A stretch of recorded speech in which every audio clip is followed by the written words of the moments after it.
Hello, hello, and welcome back to Retrieving Sanity with your host Keegan. And today we have our co-host Simba. Sombrero.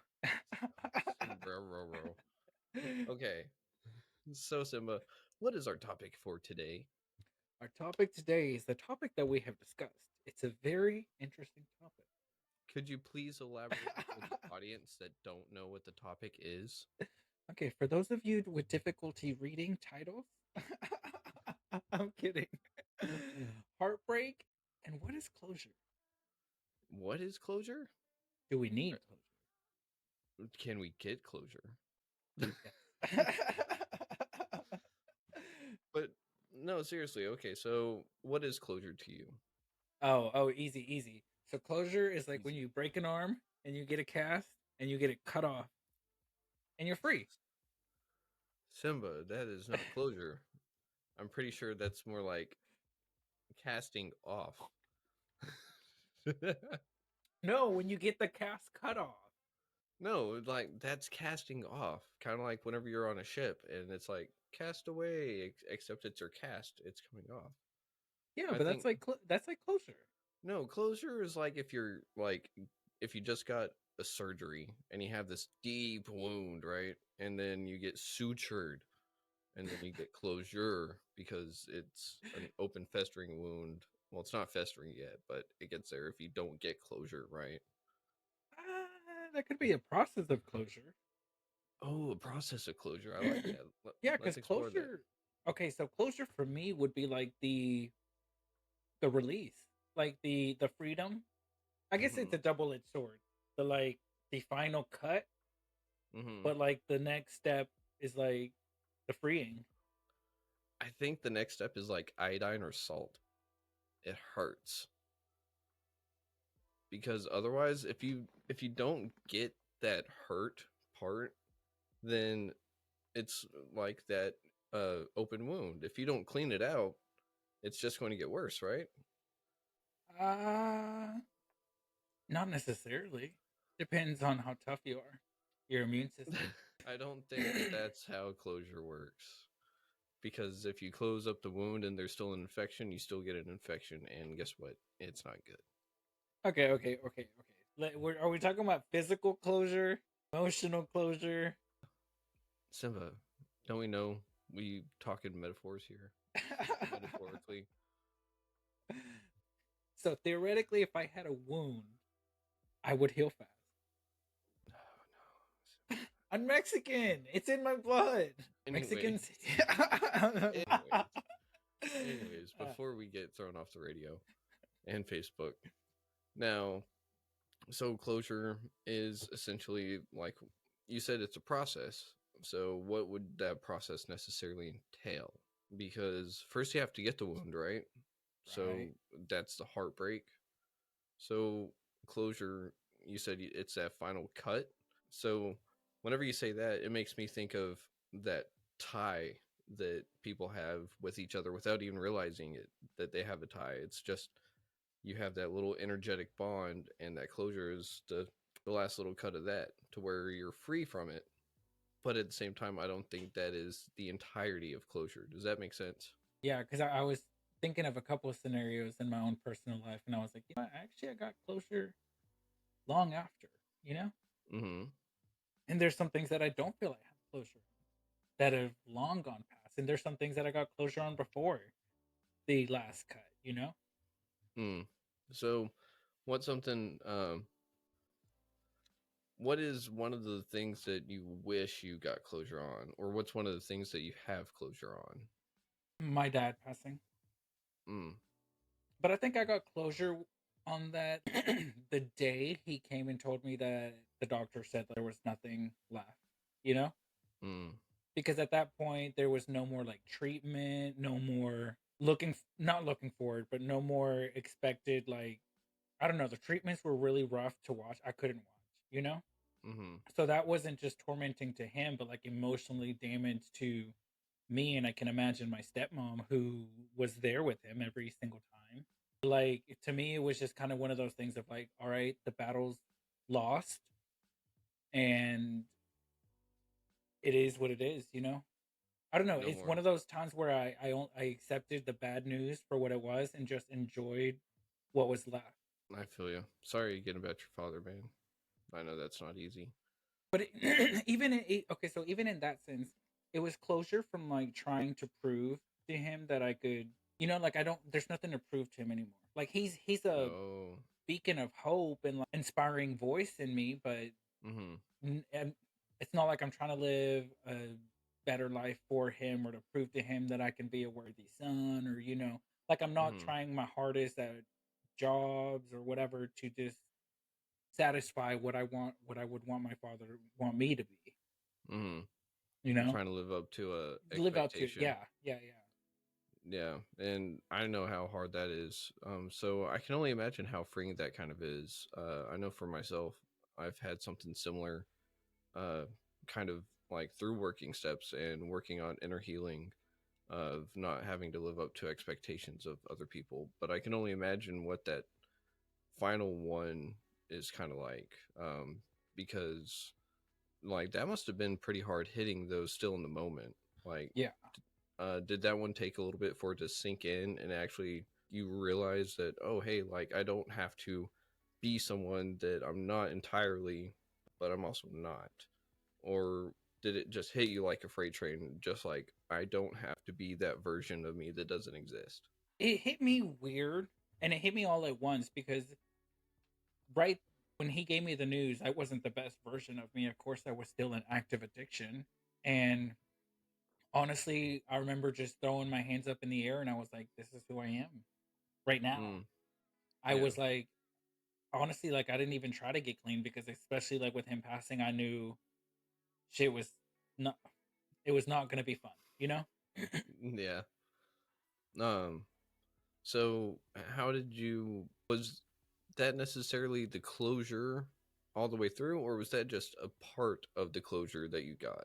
The process of it starting really Okay. I think that really the driving force was kind of like so after the funeral, all my siblings we just like dispersed. Like nobody we didn't like I was expecting us to like get together as a family or reminisce with dad, but it's like right after his burial, we were all just kind of went our separate ways. And that was kind of like the closure of like, man, this is it. Like, you know?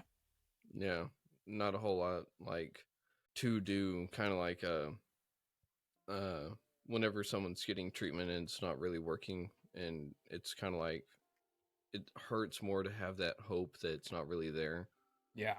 um and so I can imagine that that finally being over is another form of closure that you could get to. I also know that whenever loved ones pass it, well, they're not hurting anymore. That's a big one. So, what would the next step in your closure on that look like? Living amends of sorts? Living amends to yeah, I think and that's the one thing recovery introduced to me is like living amends because I Mm, said whenever he was passing away and especially when he passed away I was like this is who I am right now, like I'm an addict, but I didn't like that feeling. Just because I accepted that's who I was doesn't mean like I was proud of that, you know? mm-hmm. But it really made me feel like that's not who I want to be. Even though I still didn't get into recovery or didn't even think about recovery until Chris's passing, you know? Mm, That's whenever it was like, oh, this is a problem. yeah. Big time. So, would you also consider that a form of heartache or heartbreak that you went through? Heartache. Yes and Yeah. no. Yeah. Heartache. So, here's a question: what's the difference between heartache and heartbreak? Because for me, it's kind of like heartache is the longing of wanting something or someone, right? And not being able to achieve it and not being able to get it and like hold it and embrace it. While heartbreak is having had it and now it's ripped away from you. Yeah. Okay. Yeah. Yeah. Okay. I guess even relating that to the situation with my dad, there Mm-hmm. was a heartache going through the treatment, Mm-hmm. thinking like, is this gonna work? Because when he got diagnosed, he was at stage 4, pancreatic cancer. Mm-hmm. So initially, there was a not even a 50-50 chance. There was just like it'll be a miracle if it works, Yeah. you know. But it was just the heartache of like watching it. But then the heartbreak was finding out where he was at, you know. Mm-hmm. Because I So, remember when he first told us, or when he first told me, I was like, this is not going to end good, you know? mm-hmm. And I don't really think it ends well whenever cancer is involved. So I think nowadays a lot of people, thankfully, medicine has gotten really far, but at the same time, it's not perfect. Yeah. And I think that hope that someone will get better is a form of heartache. Oh Um, my God, man. Because it's almost dissatisfying. Like, towards the end, literally the last, when he told me that there was nothing left, I was like, that was relieving to know that mm-hmm, he wasn't going to have to go through chemo and radiation mm-hmm. anymore. Because from April, when he told us, to August, it was just horrible. Oh wow, You know, and it that's was not. horrible. That's why when families, when they stick together with cancer, or they're like the loved one who's there with them throughout the treatments, bro, that my like, how can you watch that? You know? Mm-hmm. And I don't think it's easy, but I mean that's the whole point of love, right? Whether it's heartache or heartbreak, it hurts, but it's because you love them or you love whatever it is. Um, and I think um, a lot of people will turn to substances to use as a band-aid for heartache and or breaks. Um, but that's not that's not closure, right? It's just a symptom. Because I know I used alcohol and other drugs like a lot to sit there and just cover up the not getting closure about many things. And it never really ended well because, 10 years later, I found myself at Mina Nehemiah, Dallas and South Rehab. I mean, a rehab in South Dallas. And A if you're what? like a rehab in South Dallas, Wait, and I didn't hear you. if you're like me and you're not from South Dallas or Dallas in general, stay away because it is not a pretty neighborhood. But uh, yeah, no, like not to detract from your father's passing or anything like that, or hardships, but I can't imagine having watched that and that heartache that whole time, which leads me to the question of whenever he finally did pass, was it more like a heartbreak and relief at the same time, or did that come in a process in its own too? it came in a process days after. Whenever Mm, he initially passed away, it was honestly like it was one of those like finally. But it's because like me and him had already had like our private moments, our talks, our conversations of like sorries and like thank yous and I wish things could have been better. You know, like we'd already gone through that. But mm, the reason I say finally is because my dad was like there for me when he shouldn't have been there. He was an mm, enabler. He kept me alive, really, but it honestly was like we already had we lived our sorries, you know, because mm, he wasn't part of my life for a good part of my life, but in the older young adult years, he was like there for me, nobody, you know. yeah. So like he didn't have much to apologize for. It was just one of those things where um I just wish things like we weren't chosen for this. I wish cancer wouldn't have like tormented my family, but it did. Mm-hmm. And honestly, it probably was for the best because Yeah. I don't think I would have seen the way my life was going without it. I guess I saw the opportunity of growth in the situation as soon as he told me, you know? And that's a hard one to seize the opportunity for growth, especially in the moment at the very beginning, because a lot of people sit there in denial the first stage of grief. And I mean, denial is a hard, heavy hitter, and it can be one of those things that people never even get over.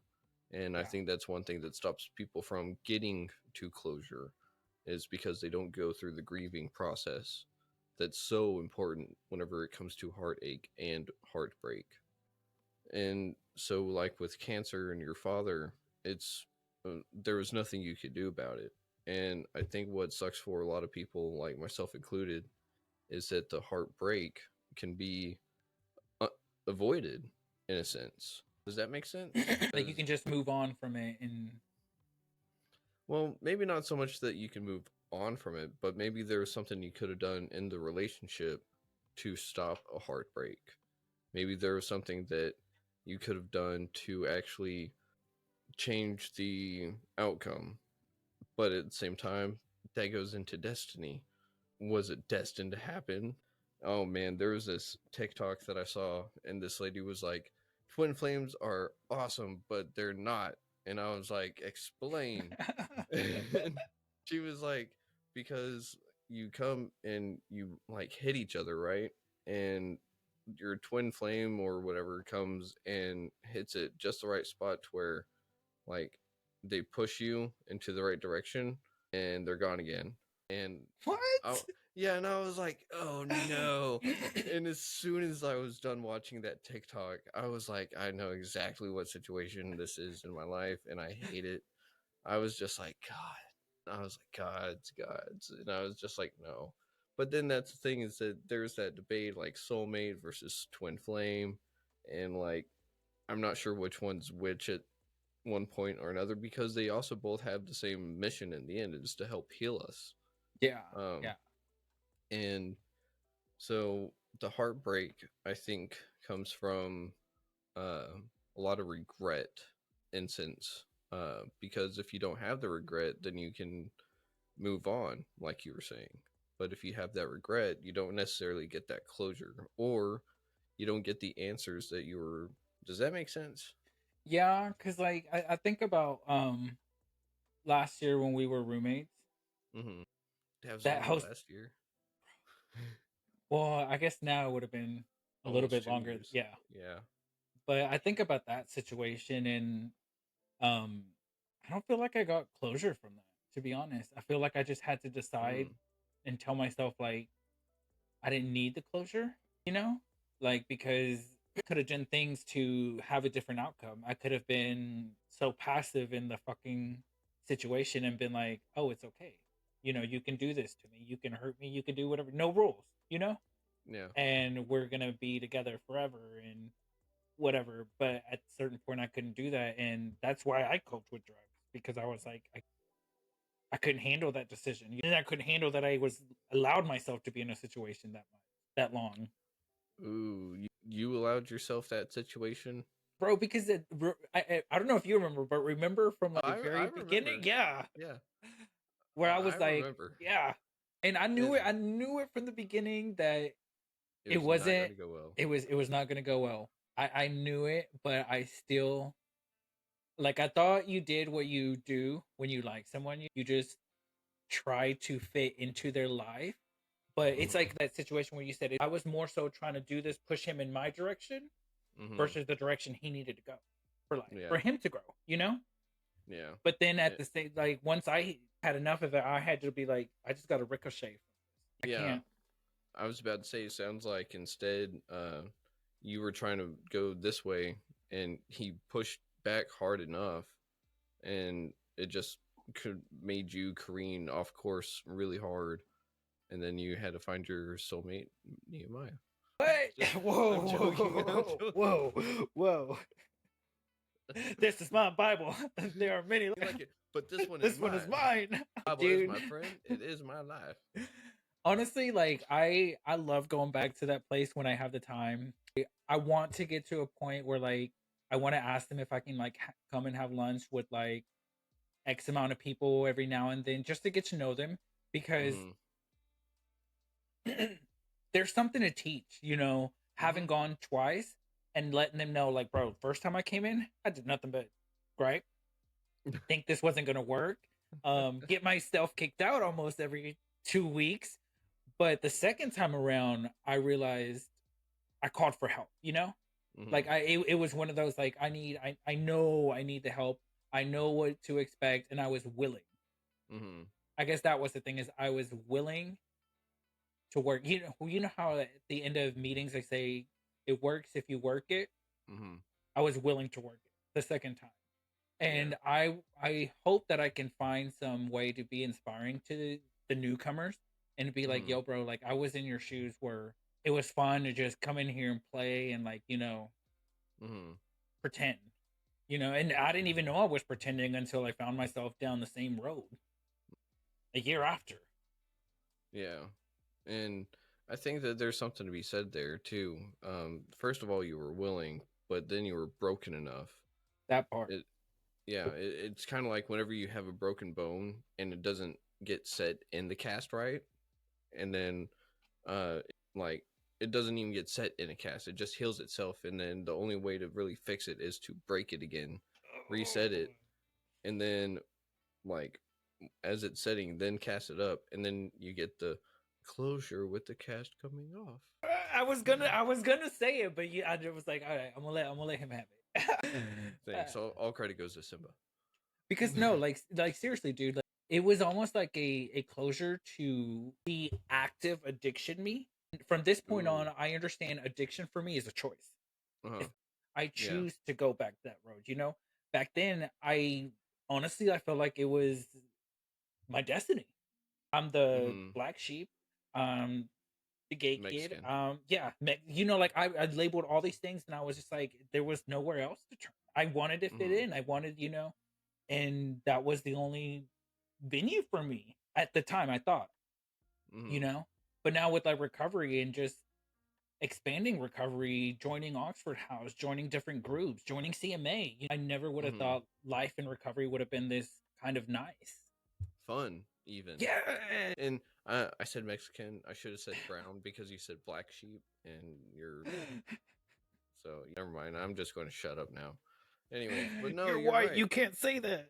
No, I'm Irish. I don't. I am translucent.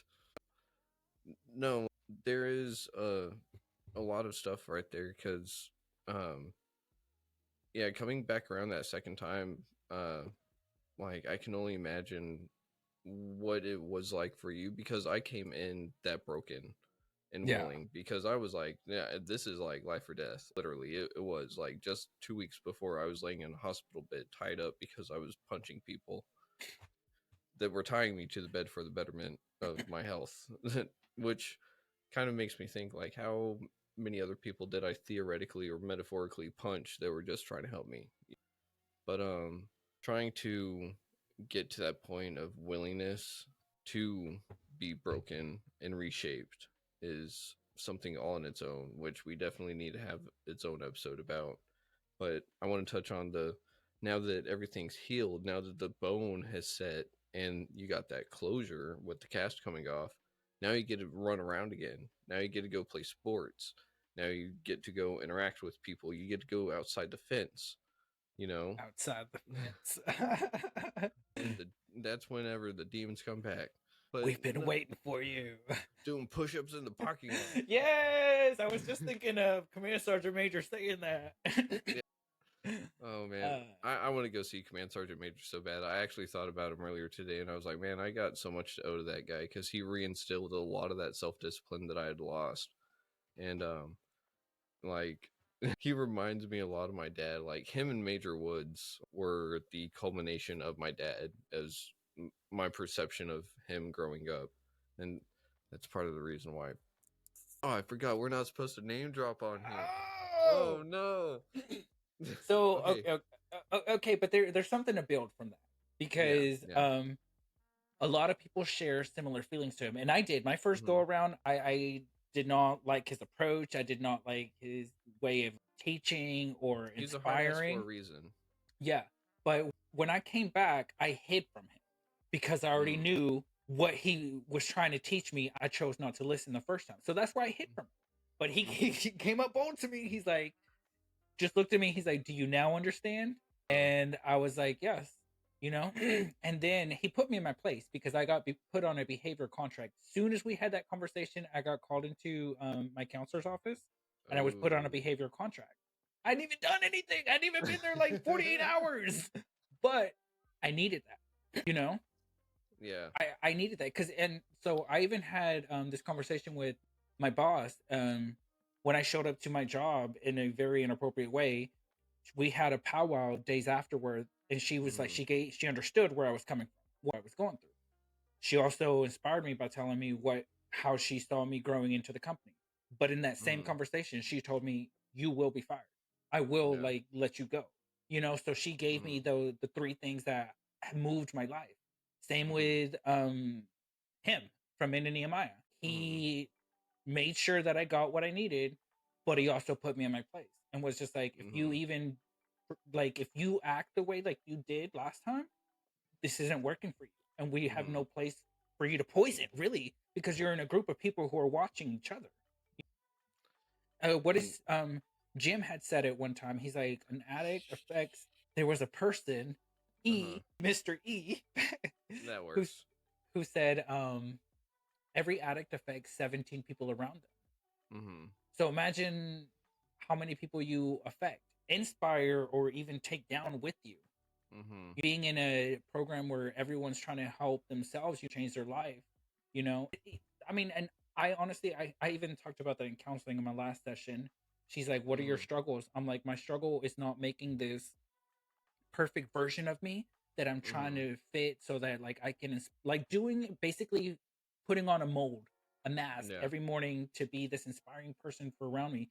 I can do the right thing and everyone's going to see the wrong version of me, you know? Mhm. Yeah. You And can't live up. so yeah, and I don't want to make an expectation that I think I can inspire the whole world, I honestly I just have to do what I know is right and accountability and discipline go a Yeah. long way. Oh yeah, they do. 45 And degree angles. 45-degree angles, back straight, shoulders apart, face forward. Your face does not move, your head does not move. If anything moves on you, it'll only be your eyes. And then Down, up, up. Oh down, god. up. Up. Biblical principle number 1. Yes. Okay, hold on. Oh, you Biblical don't principle remember? number Number one: 1. We believe that that every every man man must face the truth with the with the understanding understanding that that truthfulness truthfulness is the is the foundation foundation for for his his recovery recovery. He as a unit. as a unit.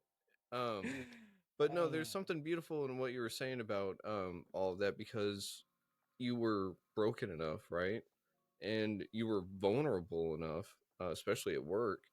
But with your work and with him, they put the ball in your court to say, "Do you want your closure?"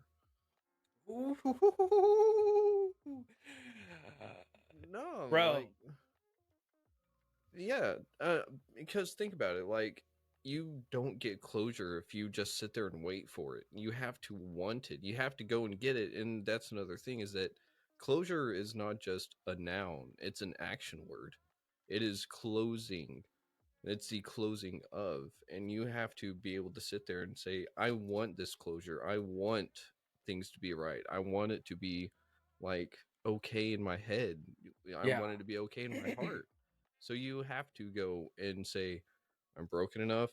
I hate this, and I want to be whole. I want this to be good. I want to be better. And if you're not willing to do any of those, then you're sitting and waiting for closure, and I don't really think that that's how it goes. Yeah, I'm glad you just said that because like the most heartache ever in life for me was that Mm-hmm. indecision. What do I want to do? You know? Yeah. Yep. Because Yep. I Yep. I mean there were those days that I was when we were living in Oxford House Mm-hmm. where I'm like literally okay. So the day that I got that I checked myself into treatment wasn't Monday. It was a Tuesday, but I Yep. got paid that next Wednesday. So I told myself, I'm like, what do you want to do? You just want to move Oxford houses and pretend like none of this ever happened and just Mm-hmm. think that I can do it on my own, or do I go like check in? Like, do I do what's Mm-hmm. right? And I told Yep. myself, I'm like, I can't spend another day in this indecision. You know, Yeah. it already been too long. I knew where one road was going to take me. You Yeah. know, but I was also willing to give my all to this other one for once. The one, the one where you had no idea where it went, Yeah, and I mean, and that's right.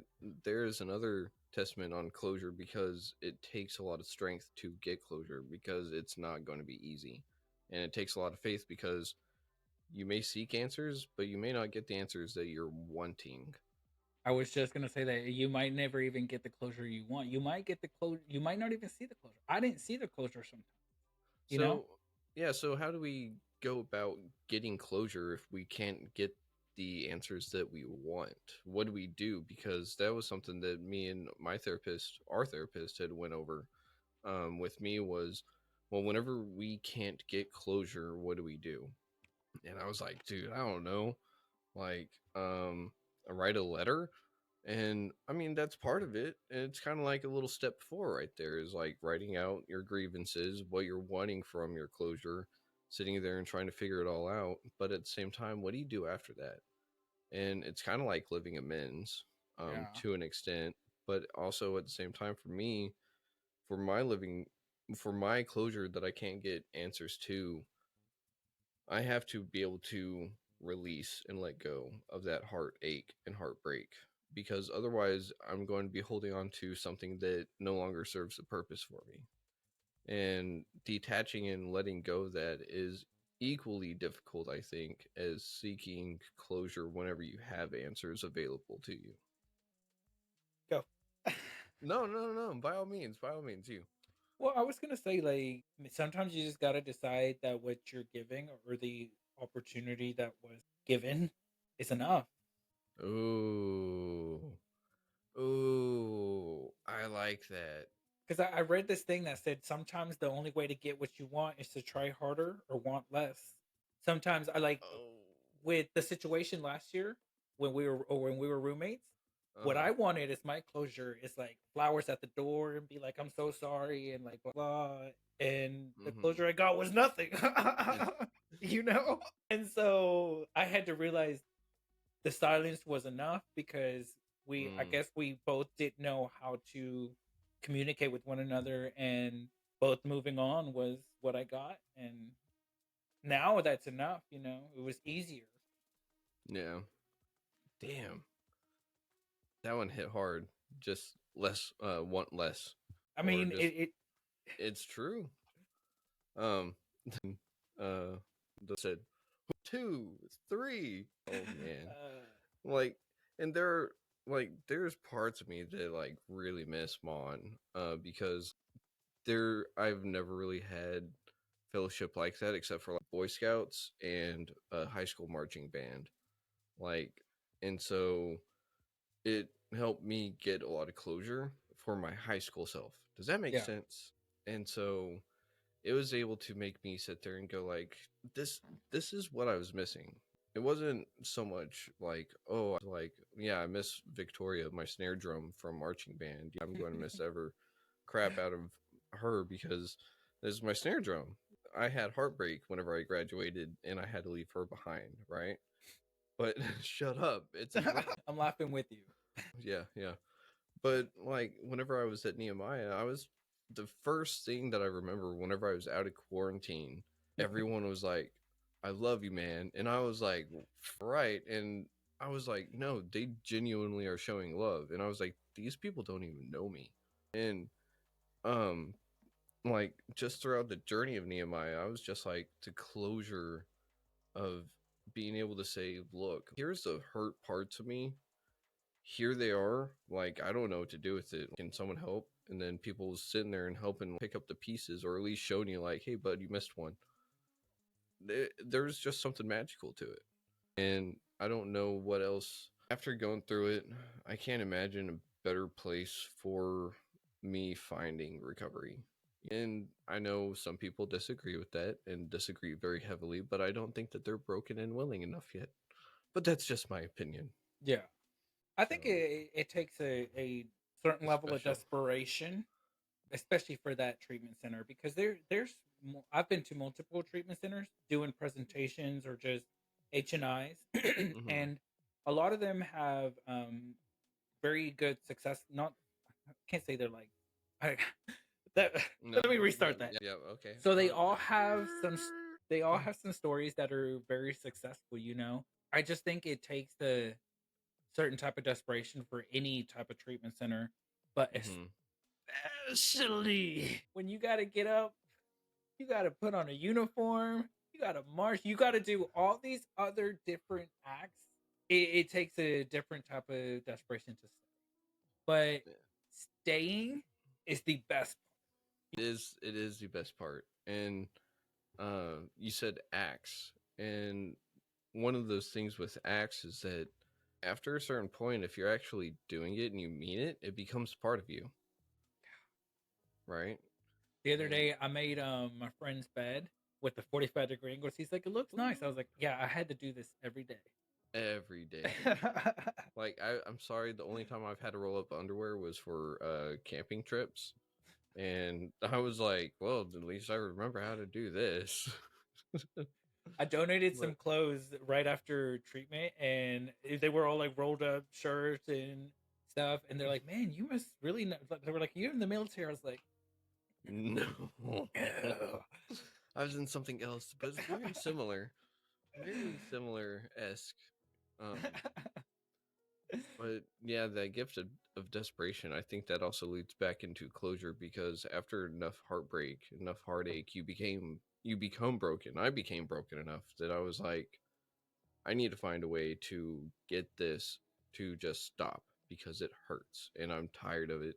I'm ready for something else. I'm ready for the next chapter of my life. But I couldn't really do that whenever I was sitting there just like wallowing in self pity. Yeah. I had to be willing and act accordingly to go get closure. And I think a lot of people don't even realize that that's kind of what they're there for because that's also what a lot of the therapy was for. But a lot of people just don't like to cry. I've had to tell people like therapy isn't good unless you're crying And or you're really mad. oh yeah, I had a couple of those sessions where um Which one you she's couldn't find out if you were mad or angry? I mean, not mad or angry, if you were sad or angry. oh no, I knew when I was angry. Everyone knew when I was angry. Everyone. I'm sitting out in the hallway Well, pissed off. I remember at least a I didn't staff throw a shoe. staff sergeant, or what's his name, first sergeant, asked me. He's like, because I went out there and sat outside because I was pissed. He's like, "So who's your counselor?" And I was like, "The same one that's it's been for the past 6 months." And he's like, he just walked away. He's like, "I'm not even gonna mess with this." But see, and there's something right there too. He recognized that you were just running in circles, Yeah.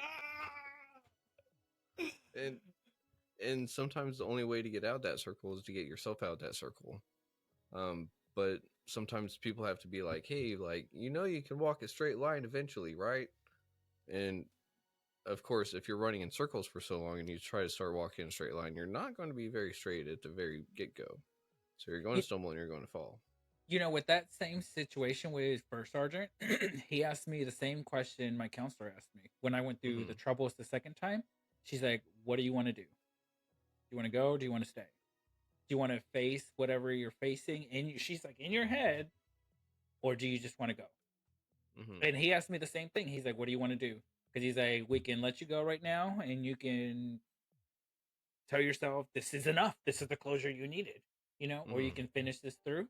But he's like, "I'm not gonna. If you don't want to talk about it, you don't want to deal with it. And what do you want to do? You know What how did much?" you want to do?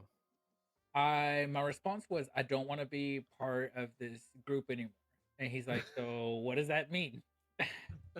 But I think what I was telling myself is I don't want to be this person anymore. And I don't Mm-hmm. know how not to be this person anymore. And right now it's coming up Yeah. and I can't deal with it. Mm. Dude, Fair. doing a moral inventory on yourself is Hard. hard. Yeah. And man, like, I mean, that's why I'm going back through my step work because I need to clean house again. Like, what was it? Step 10 is the first maintenance step. It's the one where you're actively sweeping. And then as soon as you stop it, then everything just starts piling up, and you're just like, yeah, I got some stuff to work on. Is that mine? It's like, no, that was here whenever I got here, man. It couldn't be and mine. and then you realize some stuff isn't dust you can sweep, it's stains, you know? Oh, and now I you gotta know. live with it because you Or let it sit for so long. yes, yes, yes. Now you got to put some more elbow grease in it, you know? And then maybe You just work on that one spot so hard, it's nice and shiny and perfect, and you look around and everything else is just not great compared to it. And so now you got to put that same amount of work into the rest of the house. Bro, actually that's actually kind of like what's going on with me right now is Uh huh. I figured out that one little spot that I'm like, okay, now it's squeaky clean, but now I look up and I'm like, Everything else is just yep. like mediocre. I hate mediocre. You remember that? Yeah, I do. I do. Yeah. I Snap, think everyone clap. does. uh, Dude, we need to go. We do. Man. We need to Like, go. are we going to like just like drop in? Like, that's what we should do. We should just like take a couple parachuting classes and then have someone just like drop us off one day whenever they're going out for smoke break. And then we just like land in front of them and be like, this is what you can do when you're sober. Did somebody say Bible prayer? Left face. Oh man. Uh did you ever get to do they say in Nehemiah the coffee's always They say in Nehemiah the coffee's mighty fine. mighty Tastes like fine, dirt. yeah. Looks like dirty water. Water Tastes and like tastes like turpentine. turpentine. Yeah. Yep. I loved that one. The first time I heard it, I like the first time I heard that one, my dog ain't got no legs. And and there was another one, I forget what it is right now, but hearing those just marching in time inside and command sergeant major just sitting there saying those for the first time, I'm actually just marching and I'm just losing it, and he actually looked over and he's just laughing, and like he didn't sit there and yell at me, but I'm just sitting there just losing my crap just because I was like, oh my god, like the first sense of humor I've heard from this guy, and then watching him actually smile is like, dude, I don't know what. uh, Either you get that evil grimace, just like, or you get the one where it's like, this guy actually has a really good heart. Like what he does, dude. Like I have so much respect for Command Sergeant Major. yeah. Like it is crazy, and it brought closure in that sense too. That just because I lost my self discipline doesn't mean I can't get it back. You know, he brings a lot of closure to authority figures Yes, in he your does. mind because he's very strict. He's very on you. But Mm-hmm. like so like whenever the second time I went around, we would have in our marching sessions, he would go off. Like he would stop us. You remember, chew us Oh yeah, out. yeah, yeah, But yeah. then when we got back to the compound, he would circle us up and he's like, I'm teaching you guys discipline. He would like lower Mm-hmm. his voice and he'd be like, I love y'all. Like I want the best for y'all. But he's like, discipline is the biggest part of recovery. You know, like he made it Mm-hmm. more home, really. Yeah. Like he brought it home. So he really like kind of just changed the way I see authority figures. Is I might not understand the process, but Mm-hmm. I'm understand what he's trying to teach. You know? Yeah, he's very straightforward, which a lot of people hate authority figures because they're not straightforward. And then not only that, but he is a leader. He's not a boss. He is going to lead you into getting your self discipline. Yeah. And like it can be difficult, but that's the thing is that he's not there to like hold your hand. He's there to push you. Yeah. Sometimes sometimes whenever you don't want to get pushed, you stumble and you get mad because you don't get pushed like it's not like a gentle little tap, just like, hey, yeah, you can go now.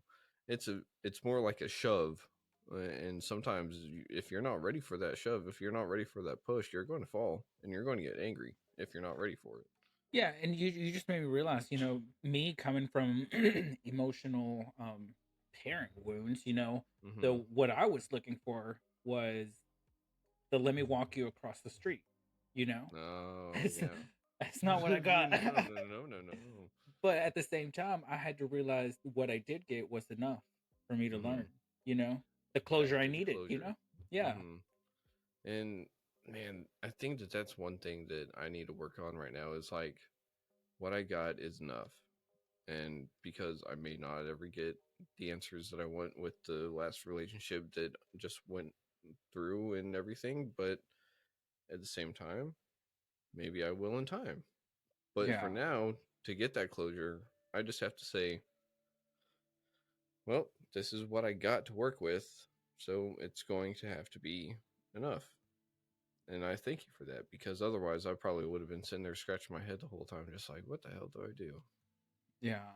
I mean, it's honestly a difficult choice, and it takes time. But like, I don't know. Like, I had to tell myself with that previous situationship was like the not speaking and just ending it the way we did was enough. Mm-hmm. And it literally was until I decided that, and I because I was talking to it with coworkers, and they were the ones who brought it up to me. They're like, "Well, what do you want to do? Do you want to Mm-hmm. keep living in that hope of like it's gonna come back together, or do you want to tell yourself like it is what it is, and this is it? Like, is this enough for you? Yeah. You know?"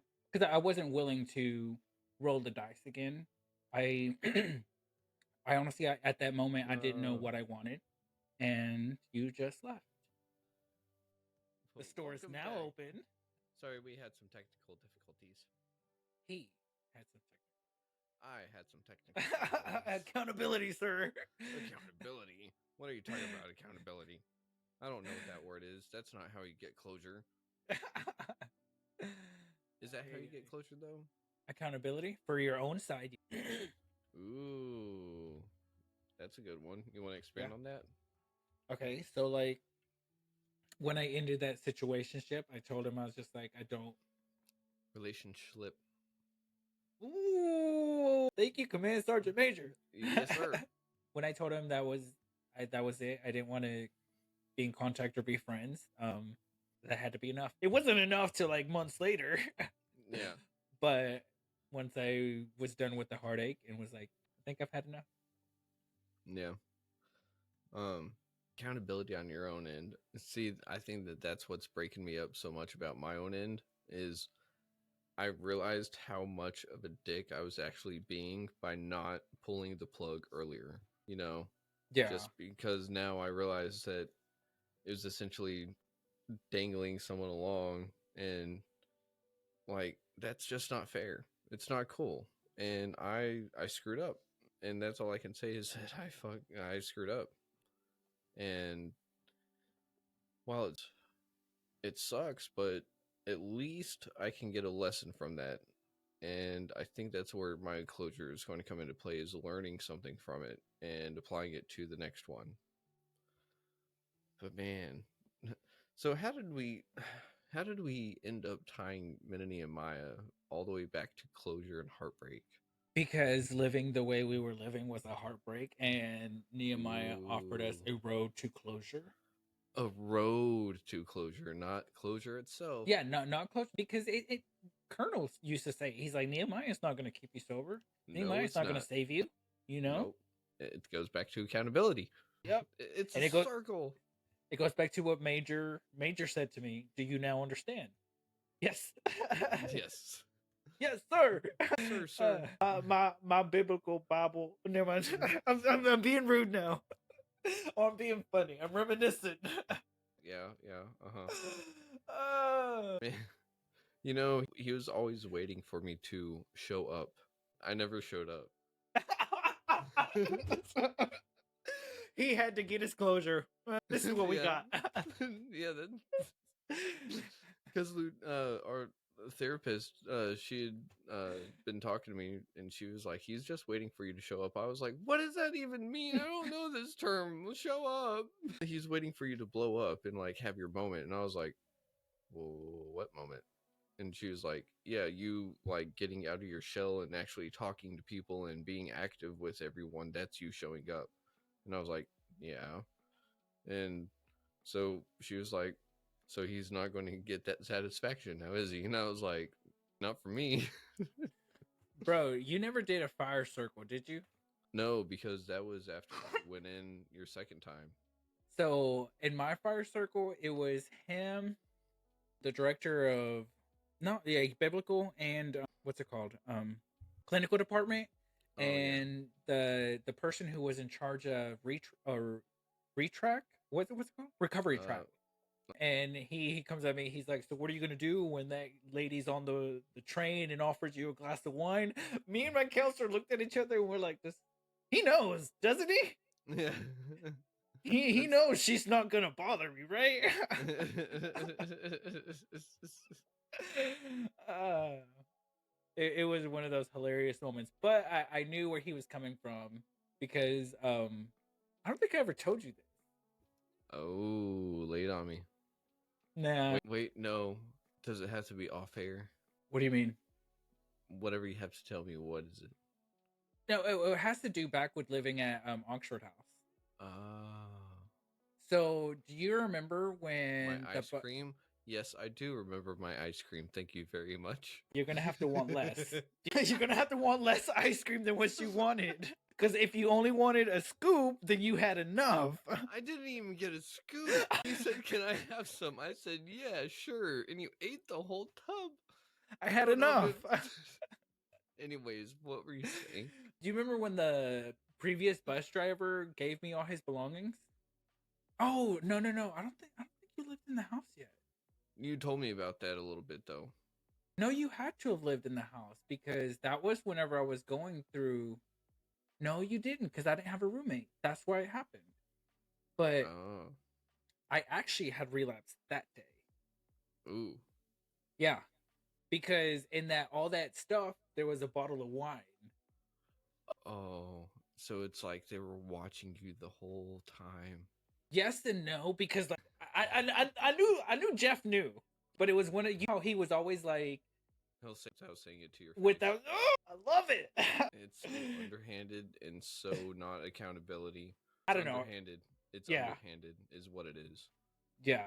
So that's his that's his way of showing the horse the water, essentially. Hey, there's some water over there. You know, if you're thirsty. I'm just saying. You sound a little parched. But yeah, dude.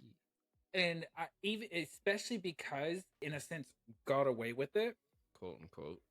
It made the door super easy for whenever I went The downhill. Yeah. mm-hmm. Like and I already knew how to get away with it. Don't let Jeff see you. And No names. oh, don't let Mustache see you. No, that's fair. And so did that take away your accountability factor for your closure slash road to recovery? Or actually, what it sounds like is that it reopened the wound. It wasn't done healing yet. There was obviously still cancer in the wound that had healed over it, you know? Mm-hmm. And I didn't know then, but I slowly started ripping it back up, putting over bandage, you know? And Mm-hmm. it really it did me the most damage, you know? Yeah. Because one, not holding myself accountable allowed me to fall really into everything that happened Mm-hmm. past that day. Yeah. Were there Well, I good mean, moments? Yeah. Were there moments of like me stepping back into recovery? That's I think that's when I started to overcompensate in recovery. I started, you know, to actually ooh. try to do the right thing, but at the Mm-hmm. same time, what is it? You're only as sick as your secrets. Ooh. And you had some sick secrets. Yeah. So in my fire circle, I brought that up with a major, and Ooh. it blew him away. He just was like dumbfounded, but I was like, bro, I'm laying it all the fuck out because like We can't cuss. Anyways, I'm joking on this. but you know, like I just laid it all out for him. If you really want to know like what happened, this is what happened. Mm-hmm. And the fact that I got away with it, or I thought I got away with it, or I got away with it from the people surrounding there, Mm-hmm. I didn't get away with it. Caused me to like it paved the road for me to fall down. The same similar road, you know? Mm-hmm. Paved me right back And to where I started. it's kind of like going down towards your old stomping grounds, as they like to call them. Except in this factor, it was in your mind because those hadn't healed all the way yet. And so whenever they were opened back up, you knew how to fix it, just like how I knew how to fix my heartache and heartbreak at one point. And all those other pains that I had, it was to drink because then it made everything go away. And then once things got worse, obviously I just didn't have enough. So I just needed more. So I think the combination of the situation slip was mm, enough to put me over the edge, mm, and that combined with relapse was mm, enough to like be like, this is enough. You know, like this is enough. I don't think I could have handled something else in there. And I knew that when my boss gave me that conversation of like, if this happens again, like we'll terminate you. Because I liked where I worked. I liked what I was doing. But mm, hearing that, I knew I could not handle that heartbreak, you know? yeah. And I mean, again, putting the ball back in your court, it had to be up to you. Just like it had to be up to each one of us that go to that clinic, that we have to have a certain gift of desperation. We have to be broken enough. We have to be willing. And then in the end, we eventually get closure if we do what we're supposed to do. It works if Because you work it. I was just about to. Oh, by the way, your insecurities are showing. Anyways, that's all the time we have. If you like what you hear and if you want to submit your story or if you want to be on Retrieving Sanity with Simba and I, all you have to do is go to facebook.com and find us on Retrieving Sanity or go to retrieving or just go to retrievingsanity.com and there you can find our contact information and get a hold of us from there. So, with that, until we see you next time, Shalom. April 19th, Taylor Swift, The Poets Department, Torture. Bye.